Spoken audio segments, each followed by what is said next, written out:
Praise the Lord. കർത്താവിൻ്റെ ധന്യ തിരുനാമം വാഴ്ത്തപ്പെടുമാറാകട്ടെ. ഞാൻ ക്രിസ്തുവിൽ സ്നേഹിക്കുന്ന എല്ലാ ദൈവമക്കൾക്കും ഒരു പ്രഭാത വന്ദനം കൂടെ അറിയിക്കും.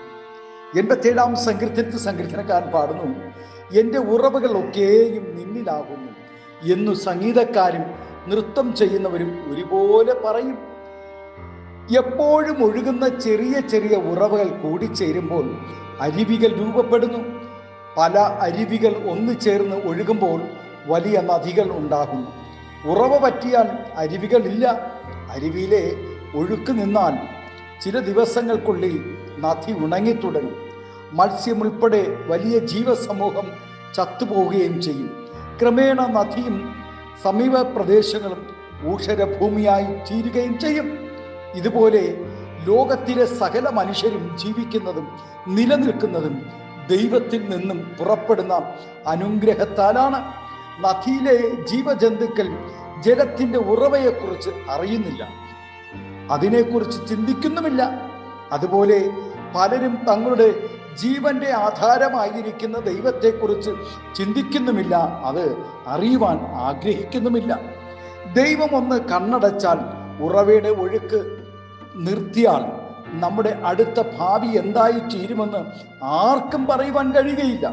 അനേക നൂറ്റാണ്ടുകളായി വറ്റാതെ നിലനിൽക്കുന്ന ഉറവകൾ ലോകത്തിലുണ്ട്. നൂറുകണക്കിന് തലമുറകൾ കുടിച്ചിട്ടും വറ്റാതെ നിൽക്കുന്ന ഉറവയിലെ ജലത്തിൻ്റെ അളവ് അവർണ്ണീയമാണ്. ഇനിയും പല നൂറ്റാണ്ടുകൾ അത് അങ്ങനെ തന്നെ ഒഴുകിക്കൊണ്ടേയിരിക്കും, അങ്ങനെ തന്നെ ഒഴുകുകയും ചെയ്യും. ഇതെല്ലാം ഈ ലോകത്തിലെ ചില ഉദാഹരണങ്ങൾ മാത്രം. പാപപരിഹാരത്തിന് വേണ്ടിയും നിത്യശാന്തിക്ക് വേണ്ടിയും മനുഷ്യൻ വിവിധ മാർഗങ്ങൾ സ്വീകരിക്കുന്നു. ഒരായുഷ്കാലം മുഴുവൻ പുണ്യകർമ്മങ്ങൾ ചെയ്താലും ഉള്ളതെല്ലാം ദാനം ചെയ്താലും പാപപരിഹാരത്തിന് യാതൊന്നും പര്യാപ്തമല്ല. ജീവനുള്ള ദൈവത്തിനല്ലാതെയും പാപങ്ങളെ മോചിക്കുവാൻ ആർക്കും കഴിയുകയുമില്ല. അതിനുള്ള ഏക വഴിയും യേശുക്രിസ്തു മാത്രമാണ്. അവൻ്റെ പുത്രനായ ദൈവത്തിൻ്റെ പുത്രനായ യേശുക്രിസ്തുവിൻ്റെ രക്തം സകല പാപവും പോക്കി നമ്മെ ശുദ്ധീകരിക്കുന്നു. നമുക്ക് പാപമില്ല എന്ന് നാം പറയുന്നു എങ്കിൽ നമ്മെ തന്നെ വഞ്ചിക്കുന്നു. സത്യം നമ്മിൽ ഇല്ലാതെയായി. സങ്കീർത്തനം 36 പറയുന്നു, നിന്റെ ആലയത്തിലെ പുഷ്ടി അവർ അനുഭവിച്ച് തൃപ്തി പ്രാപിക്കുന്നു. നിന്റെ ആനന്ദ നദി നീ അവരെ കുടിപ്പിക്കുന്നു. നിന്റെ പക്കൽ ജീവന്റെ ഉറവ ഉണ്ടല്ലോ, അധികം സന്തോഷിക്കല്ലേ, ആപത്ത് വരുമെന്ന് പഴമക്കാർ പറഞ്ഞു, നാം കേട്ടിട്ടുണ്ടല്ലോ. എന്നാൽ ദൈവസന്നിധിയിലെ സന്തോഷം ഒരിക്കലും ദുഃഖത്തിന് കാരണമാവുകയില്ല, മറിച്ച് എന്നും ആനന്ദപൂർണമായിരിക്കും. അതെ പ്രിയ ദൈവവേദിലെ, ദൈവത്തിൻ്റെ ഉറവ എല്ലായ്പ്പോഴും നിറഞ്ഞിരിക്കുന്നു. എന്നാൽ മനുഷ്യന്റെ വായിൽ നിന്നും തന്നെ സ്തോത്രവും ശാപവും പുറപ്പെടുന്നു. സഹോദരന്മാരെ, ഇങ്ങനെ ആയിരിക്കുന്നത് യോഗ്യമല്ല.